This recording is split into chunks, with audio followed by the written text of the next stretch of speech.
Students, welcome to Amazon Academy again. जी हाँ, आप समझ गए, आज फिर कोई मैथ्स का चैप्टर और उसकी कोई प्रोफाइल, जी हाँ, और उसका शॉर्टकट यानी उसका टिप्स एंड ट्रिक्स आमने सामने हम डिस्कस करने वाले हैं। जी हाँ, आप सब क्या सोच रहे हैं? जी हाँ, चैप्टर कौन सा है? चैप्टर है मेरे बच्चे tangent normal. Clear?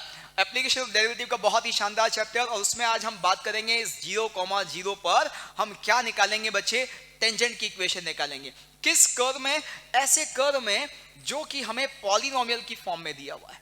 X Y के पॉलिनोमियल की फॉर्म में कोई यदि कर्व दिया जाए और वो ओरिजिन से पास हो रहा हो, तो आज के बाद हम ओरिजिन पर उसकी टेंजेंट डायरेक्टली लिखेंगे और बहुत आसानी से। लेकिन आपको पता है कि डायरेक्टली लिखने से पहले हमें पर्दे के पीछे की कहानी का ज्ञान लेना पड़ेगा, ताकि वही जैसा हम कहते हैं कि वो जो शॉर्टकट हम आज देखने वाले हैं वो हमें हमेशा के लिए याद हो जाए विद द रीजन। तो बच्चे, यहां पर हम क्या करते हैं? एक कर्व जो कि पॉलिनोमियल की फॉर्म में है, ओरिजिन से पास हो रहा है, उसकी बात करना चाह रहे हैं। एक काम करते हैं, ऐसे तो बहुत सारे कर्व हो सकते हैं, हम कोई भी एक कर्व ले लेते हैं। हम एक काम करते हैं, सेकंड डिग्री कर्व लेते हैं। ax² plus 2hxy plus by² plus 2gx plus 2fy is equals to 0। क्या किया हमने? समझ गए आप कि हमने यहाँ पे c वाला टर्म नहीं लिखा है, कांस्टेंट टर्म नहीं लिखा है। और सही सोच रहे हो आप, बिल्कुल बिल्कुल सोच रहे हो सही। क्या कि सर कांस्टेंट तो हो ही नहीं सकता ना। कब यदि 0,0 से पास हो रहा है, ओरिजिन से पास हो रहा है, तो 0,0 इस इक्वेशन को सेटिस्फाई करेगा, बिल्कुल करेगा। और यदि वो सेटिस्फाई करेगा तो क्लियर है कांस्टेंट टर्म तो होगा ही नहीं, इसीलिए नहीं लिखा है। तो ये कर्व है हमारा एक सेकंड डिग्री कर्व जो ओरिजिन से पास होता है। आज हमें इस कर्व पर ओरिजिन पे टेंजेंट लिखना है। थोड़ा सा देखें तो सिचुएशन क्या है, जरा उसको समझते हैं। ये हमारे एक्स वाई एक्सिस है, ये हमारा मान लीजिए कोई कर्व है जो ओरिजिन से पास हो रहा है। हमें इस कर्व पर जो है टेंजेंट बनानी है और उसकी इक्वेशन लिखनी है। जी मेरे बच्चे, ये टेंजेंट है, इसकी इक्वेशन लिखनी है। अब हमें पता है कि किसी भी लाइन की इक्वेशन लिखने के लिए, सही बोले आप, बहुत जल्दी बोलते हो, एक तो क्या कि सर एक तो हमें स्लोप चाहिए और एक हमें पॉइंट चाहिए, और पॉइंट हमें यहाँ 0,0 पता है। यस मेरे बच्चे, अब एक काम करते हैं, अब स्लोप मिल जाए तो लाइन की इक्वेशन मिल जाएगी, और हम स्लोप निकालने के लिए इस पर एक पॉइंट ले लेते हैं। स्लोप निकालने के लिए हमने क्या किया? इस पर एक पॉइंट x, y ले लिया। क्लियर? x, y इस पर एक पॉइंट लिया। अब हम इसका स्लोप निकालेंगे तो हमें पता है दो पॉइंट यदि लाइन पर हमारे पास होते हैं तो स्लोप तो आसानी से निकाला जा सकता है। कैसे? कि भाई m will be y minus y1 upon x minus x1। हाँ, और ये तो एक और तरीके से समझ में आता है। y equals to mx plus c line की इक्वेशन है, यदि ओरिजिन से पास होगी तो उसकी इक्वेशन हमेशा कैसी होगी? y इक्वल्स टू mx जैसी होगी ना। जी हाँ, तो m कितना होगा? y by x। अब मेरे बच्चे, यदि मैं इस y बाय x की वैल्यू निकाल पाऊं कैसे भी करके, तो स्लोप मिल जाएगा। y बाय x की वैल्यू कैसे निकालेंगे? देखिए, पॉइंट तो मेरे पास है नहीं, ये तो रैंडमली हमने एक वेरिएबल पॉइंट एज्यूम किया है।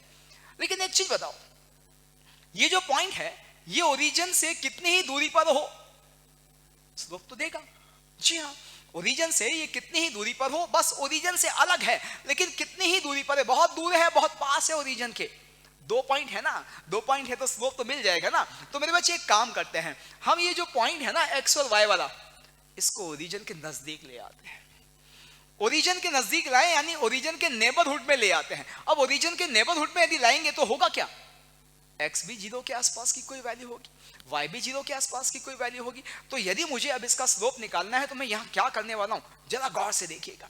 मैंने इस पूरी इक्वेशन को x से डिवाइड मार दिया।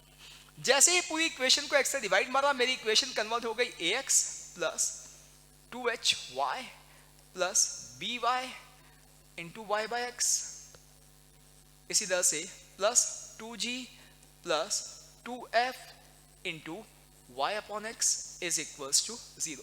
अब देखिएगा बच्चे, मैं यहां क्या करता हूं, मैं यहां पर इस पॉइंट को ओरिजिन के नेबरहुड में ला रहा हूं, यानी x को और y को दोनों को 0 के नेबरहुड में ला रहे हैं। मैंने यहां पर लिमिट लगा दिया कि limit as x approaches to 0 as well as y approaches to 0। x और y दोनों को 0 को अप्रोच करा दिया। अब अप्रोच करा रहा हूं तो 0 नहीं होगा, 0 नहीं होगा तो ये पॉइंट ओरिजिन पे एग्जैक्ट कोइंसिडेंट नहीं होगा। ये 0 को अप्रोच कर रहे हैं, यानी 0 के आजू बाजू में कहीं है, और यदि आसपास कहीं है तो बच्चे पॉइंट 0,0 से अलग है, दो पॉइंट है, स्लोप देगा y बाय x। जी हाँ मेरे बच्चे, तो मैंने ये लिमिट यहां लगा दी इस पे। अब इस पे लिमिट लगाई तो देखिए ax plus 2hy plus by। अब यदि ये 0,0 के आजू बाजू में कहीं हमारा पॉइंट है, आसपास कहीं हमारा पॉइंट है, तो फिर इस लिमिटिंग केस में y अपॉन x किसके इक्वल हो जाएगा? स्लोप m के इक्वल। तो इसे मैंने m लिख दिया मेरे बच्चे। ये 2g ऐसे कैसे है, ये 2fm, जी हाँ, इक्वल्स टू 0।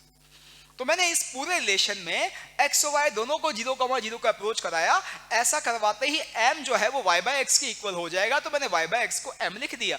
और जैसे ही लिखा मेरे बच्चे, और अब ये लिमिटिंग वैल्यू यहां रिप्लेस कर दी, x को भी 0, y को भी 0 यहां रखा, तो ये 0, ये 0, ये 0, ये 2g, ये 2fm इक्वल्स टू 0 आ गया। यहां से मेरे पास m की वैल्यू आ गई जी -g अपॉन f। ओ हो, अब इस m की वैल्यू को यदि मैं यहां रख दूं तो मेरे पास लाइन की इक्वेशन क्या आती है? -g upon f times of x। जरा गौर से देखिएगा, ये जो इक्वेशन है ना, ये इक्वेशन ये आ गई बच्चे, gx plus fy is equals to 0। और आप सोचो कितना मजेदार कॉन्सेप्ट है कि यहां पर अब हम जो टेंजेंट की इक्वेशन लिखना चाह रहे हैं ओरिजिन पे, ऐसे इस तरह के कर्व पर उस इक्वेशन को डायरेक्टली लिख सकते हैं। कैसे? जरा गौर से देखिएगा, जो मैं आपको दिखाने की कोशिश कर रहा हूं कि भाई ये जो इस इक्वेशन में सबसे छोटे डिग्री के टर्म्स हैं, लीस्ट डिग्री टर्म्स जो हैं, देखिए ये सेकंड डिग्री टर्म है, ये सेकंड डिग्री टर्म है, ये सेकंड डिग्री टर्म है, ये हाँ डिग्री 1 का टर्म है, ये डिग्री 1 का टर्म है। तो जो लीनियर टर्म्स यहां पर हैं, हमने उनको इक्वल्स टू 0 किया, टेंजेंट की इक्वेशन आ गई। 2 तो कैंसिल हो ही जाएगा ना, जी हाँ। लेकिन क्या लीनियर टर्म को हमेशा इक्वल्स टू 0 करने से आपको टेंजेंट की इक्वेशन मिलेगी? ना, लीस्ट डिग्री टर्म को इक्वल्स टू 0 करने से टेंजेंट का इक्वेशन मिलेगा। सोचो आप कि यहां पर मान लो x क्यूब होता, ये x स्क्वायर y होता, ये y क्यूब होता, और ये x स्क्वायर y स्क्वायर होते, तो मैं x स्क्वायर से डिवाइड मारता। किससे डिवाइड मारता? x square.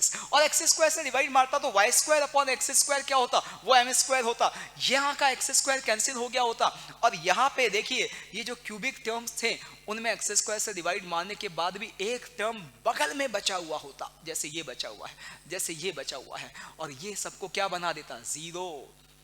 जी हाँ, तो वहां से हमें टेंजेंट की इक्वेशन सेकेंड डिग्री टर्म्स जो थे उनको इक्वल्स टू 0 करके मिलती। तो आपको बस इतना सा ध्यान रखना है, किसी भी कर्व जो कि इस फॉर्म में पॉलिनोमियल की फॉर्म में दिया हुआ है, ओरिजिन से पास हो रहा है, उस पर ओरिजिन पे टेंजेंट का इक्वेशन लिखना है, तो आप उस कर्व की इक्वेशन में जो लीस्ट डिग्री टर्म्स हैं उन सारे टर्म को इक्वल टू 0 कर दो, आपको टेंजेंट की इक्वेशन मिल जाएगी। ठीक, बिल्कुल ठीक। अब बच्चे क्या है हमारा कंक्लूजन? हमारा कंक्लूजन फाइनली ये आया क्या कि यदि कोई भी कर्व हमें पॉलिनोमियल की फॉर्म में दिया हुआ है तो उसमें लीस्ट डिग्री टर्म्स को इक्वल टू 0 करो, आपको ओरिजिन पर टेंजेंट की इक्वेशन मिल जाती है। जी मेरे बच्चे, अब इसको सब कुछ जो है क्वेश्चन में अप्लाई करके परमानेंटली स्टैम्प कर लेते हैं। क्या है देखिए क्वेश्चन, अरे आंसर निकाल दियो, बहुत सही, फटाफट से निकाल दिया आपने आंसर कि सर ये हमारे पास कर्व है, ओरिजिन से पास हो रहा है, ओरिजिन पे टेंजेंट की इक्वेशन मांगी गई है हमसे, तो हम क्या करें, जो लीस्ट डिग्री टर्म्स हैं उनको इक्वल्स टू 0 कर देते हैं, टेंजेंट की इक्वेशन आ गई। देखिए हमारे टेंजेंट का इक्वेशन आ गया y इक्वल्स टू x। देखिए कितना आसानी से आया है ना, मजेदार। अगला देखिए x cube plus y cube minus 3xy is equals to 0, find the equation of tangent at origin. Origin पर टेंजेंट की इक्वेशन निकालनी है भैया। देखो आप मेरे बच्चे, यहाँ पे ये डिग्री 3 का टर्म है, ये डिग्री 3 का टर्म है, ये डिग्री 2 का टर्म है। लीस्ट डिग्री टर्म कौन सा है? वही जिस पर मैंने सर्कल किया हुआ है। जी मेरे बच्चे, तो हम इस लीस्ट डिग्री टर्म को ही इक्वल्स टू 0 करें तो टेंजेंट की इक्वेशन मिल जाएगी। तो टेंजेंट की इक्वेशन आ गई xy इक्वल्स टू 0। अब आप कहोगे सर ये तो सेकंड डिग्री की इक्वेशन है, how can it be a tangent? Yes, ये टेंजेंट है, लेकिन ये पेयर ऑफ टेंजेंट है बच्चे। देखिए यहां से एक्चुअली दो इक्वेशन मिल रही है ना, x equals to 0, y equals to 0, isn't it? Yes, it is. तो देखिए यहाँ पे एक्चुअली ये एक ऐसा कर्व है जिसके ओरिजिन पे दो टेंजेंट बन रही है। Is it possible? Yes, it is possible. कैसे? मैं इस कर्व को जो है आपको बना के बताता हूँ मेरे बच्चे। ये जो कर्व है वो ये वाला कर्व है, जरा गौर से देखिएगा, ये वाला कर्व। आगे जाके इस कर्व के डिटेल्स आप पढ़ेंगे, ये है। आप देखिए इस कर्व पर ये ओरिजिन पे जो टेंजेंट बन रही है ना, वाई एक्सिस भी टेंजेंट है as well as x axis भी टेंजेंट है। तो आप देखो यदि एक ही पॉइंट ओरिजिन पे एक से ज्यादा टेंजेंट भी बनेंगे ना, निकल के आएगी हमारे कॉन्सेप्ट से, देखो सीधे निकल के आई हमारे कॉन्सेप्ट से, देखो यहाँ पर दोनों टेंजेंट। तो बहुत ही बढ़िया कॉन्सेप्ट है। अगला क्वेश्चन क्या है जी, देख लेते हैं। If tangent at origin to the curve touches the circle this, then value of c will be। इस कर्व पर ओरिजिन पे जो टेंजेंट है वो टेंजेंट इस सर्कल का भी टेंजेंट है। यानी सिचुएशन कुछ ऐसी है यदि हम समझें तो, क्या मेरे बच्चे, ये हमारा ओरिजिन से पास होने वाला कर्व है, ठीक है। इस कर्व पर जो टेंजेंट है वो टेंजेंट एक सर्कल को भी टच कर रही है। ये है कि ये जो है ये टेंजेंट है और ये किसी एक सर्कल को भी टच कर रही है। यानी सिचुएशन कुछ ऐसी है। देखिए मैंने एक रफ स्केच बनाया है, तो यहां पर कुछ ये सिचुएशन है। अब इस सिचुएशन में हमें कहता है इस कर्व की इक्वेशन में जो c वाली वैल्यू है वो हमें निकाल के दे दो। तो निकाल के दे देते हैं, कोई दिक्कत नहीं है। हमें पता है कि यदि कर्व पॉलिनोमियल की फॉर्म में है, ओरिजिन से पास हो रहा है, तो ओरिजिन पर टेंजेंट की इक्वेशन सीधी लीस्ट डिग्री टर्म को जीरो के इक्वल निकाली जा सकती है। जी हाँ, जीरो के इक्वल किया मेरे बच्चे, तो मेरे पास टेंजेंट की इक्वेशन जो हमें निकालनी है वो टेंजेंट की इक्वेशन आखिरकार क्या आ गई। आप तो बहुत तेज हो कि सर ये आ गई, ये टेंजेंट की इक्वेशन आ गई। अब ये जो हमारी टेंजेंट है इस कर्व की, ये हमारे सर्कल पर भी टेंजेंट है। सर्कल पे टेंजेंट होने के लिए क्या होना पड़ेगा, बिल्कुल सही कि सर्कल का जो सेंटर है उसकी इस लाइन से, यानी आपकी इस टेंजेंट से डिस्टेंस जो है वो रेडियस के इक्वल होनी चाहिए। बिल्कुल, तो भैया इस सर्कल का सेंटर तो आप ज्ञानी लोग बहुत अच्छे से जानते हैं, 2,1। जी हाँ, सर्कल का सेंटर होता है, उसकी इक्वेशन में यदि एक्स स्क्वायर वाई स्क्वायर के कोफिशिएंट 1 है तो एक्स के कोफिशिएंट और वाई के कोफिशिएंट का जो नेगेटिव हाफ होता है वो सर्कल का सेंटर होता है। जी हाँ, और रेडियस, जी मेरे बच्चे बता दीजिए, आप जानते हैं जी स्क्वायर प्लस एफ स्क्वायर, तो 4 + 1 - c यानी 4। ओहो, रेडियस 1 है। बिल्कुल जी, इस सर्कल का रेडियस 1 है, इसका सेंटर हमारे पास 2,1 है और हमें ये टेंजेंट इस सर्कल का भी टेंजेंट बनाना है, तो 2,1 से इसके डिस्टेंस रेडियस के इक्वल कर देते हैं। कर दिया आपने, बहुत सही कि सर 2,1 से, तो यहाँ आपके पास आया क्या इक्वेशन कि यहाँ पर 2,1 से हमें डिस्टेंस निकालनी है। तो हमारे पास जो इक्वेशन आ जाती है बच्चे 2,1, तो ये तो हो गया 4 - c × 1 यानी c mod upon square root of, आपको पता है 4 + c square, this will be equals to 1। क्या किया, बिल्कुल सही, ax + by + c = 0। लाइन से x1 y1 की जो डिस्टेंस होती है पॉइंट की, वो होती है modulus of ax1 + by1 + c upon square root of a² + b²। वही किया, उसे रेडियस r के इक्वल कर दिया। यानी हमने यहाँ p = r सर्कल की टेंजेंसी की कंडीशन लगा दी, पॉइंट का लाइन से डिस्टेंस यानी p रेडियस के बराबर कर देते हैं। मेरे बच्चे यहाँ इसका स्क्वायर करना पड़ेगा, तो 16 - 8c + c² = 4 + c² दिख रहा है, c² will get cancel out और हमारे पास यहाँ से c की वैल्यू कितनी आ रही है जी मेरे बच्चे, 12/8। ओहो, 3/2। देखो कोई आंसर है, जी हाँ, ये वाला आंसर, बॉम्बे वाला आंसर में दिख रहा है, 3/2 हमें आंसर मिल गया। तो बहुत ही बढ़िया क्वेश्चन, और हमने देखिए कितनी जबरदस्त कैलकुलेशन बचाई है टेंजेंट की इक्वेशन को सीधा लिखकर। अगला देखते हैं, find area of triangle formed by the lines x + 2y = 3 and tangent at origin to the curve। ओ, टेंजेंट्स बोल रहा है, समझदार है, और आप उससे ज्यादा समझदार हो कि सर यहाँ यदि ओरिजिन से पास होने वाला कर्व है तो लीस्ट डिग्री टर्म को इक्वल टू 0 करके टेंजेंट की इक्वेशन मिल जाएगी। तो यहाँ टेंजेंट की इक्वेशन हमें लीनियर नहीं मिल रही है, क्या मिल रहा है, लीस्ट डिग्री टर्म। ये थर्ड डिग्री का, ये थर्ड डिग्री का, ये थर्ड डिग्री का, ये डिग्री वहाँ 2, ये डिग्री 2। डिग्री तो पहचानना आता है ना। जी हाँ, यहाँ देखो x⁻3 y⁻0 सम 3 डिग्री 3, x⁻2 y⁻1 सम 3 डिग्री 3। जी ऐसे ही चेक करेंगे, तो ये डिग्री लीस्ट वाले जो टर्म हैं वो ये हैं, और ये हमारे पास इक्वल्स टू 0 करके टेंजेंट की इक्वेशन देते हैं। तो यहाँ से टेंजेंट की इक्वेशन आ गई y = ±x, यानी इस कर्व पर भी ओरिजिन पे दो टेंजेंट बनेंगे। जी हाँ मेरे बच्चे, अब हमें क्या करना है, वो कह रहा है ये दोनों टेंजेंट के साथ ये वाली लाइन जो ट्रायंगल बना रही है उसका एरिया बता दो। ओ, तो ये तो हमारी एक टेंजेंट है y = x और दूसरी है y = -। तो ये पहली टेंजेंट हमारी y = x, फिर दूसरी टेंजेंट हमारी y equals to minus x, जी हाँ बिल्कुल है। अब मेरे बच्चे यहाँ पर हमें क्या करना है, भैया y equals to x, y equals to minus x, और एक लाइन हमें ये दी है x plus 2y is equals to 3, x plus 2y is equals to 3 की बात करते हैं। तो ये लाइन आपको पता है y 0 पर x की वैल्यू 3 दे रही है, जी हाँ, और x 0 पे y का वैल्यू 3/2 मिल रहा है, यानी ये कुछ ऐसी लाइन है। अब हमें जिस ट्रायंगल के एरिया की वो बात कर रहा है वो ट्रायंगल ये वाला नजर आ रहा है, जी हाँ बच्चे। तो आपको कुछ नहीं करना है यार, बहुत आसान है, ये तो राइट एंगल ट्रायंगल है, वो आपको ये भी दिख रहा है क्योंकि y equals to x, y equals to minus x दोनों आपस में परपेंडिकुलर है।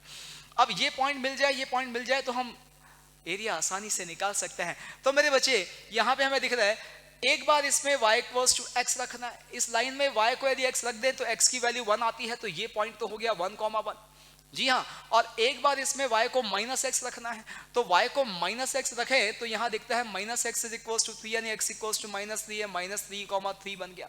तो दोनों पॉइंट मेरे पास है, ये पॉइंट में मेरे पास है। अब एरिया ऑफ ट्रायंगल आप चाहे जैसे निकालें। तो मेरे बच्चे यहाँ से एरिया ऑफ ट्रायंगल अब कैसे निकाल सकते हैं, आप सब तो खुद पता है।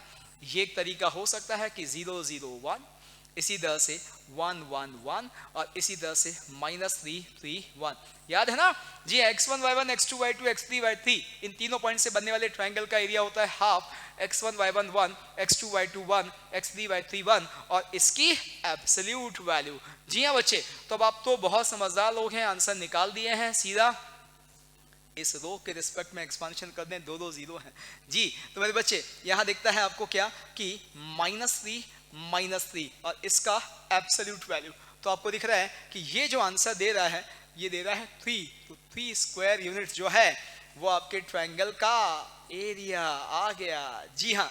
तो हमें जो निकालना था हमने आसानी से निकाल दिया, और अब आगे आपके लिए है, जी हाँ। आप इस कर्व पर ओरिजिन पर टेंजेंट की इक्वेशन अपने से लिखेंगे। So that's all about today's tips and tricks. हंसते रहिए, be happy because of happy learning. For detailed videos, daily practice problems and live chat, visit academy.amazon.in or download the app.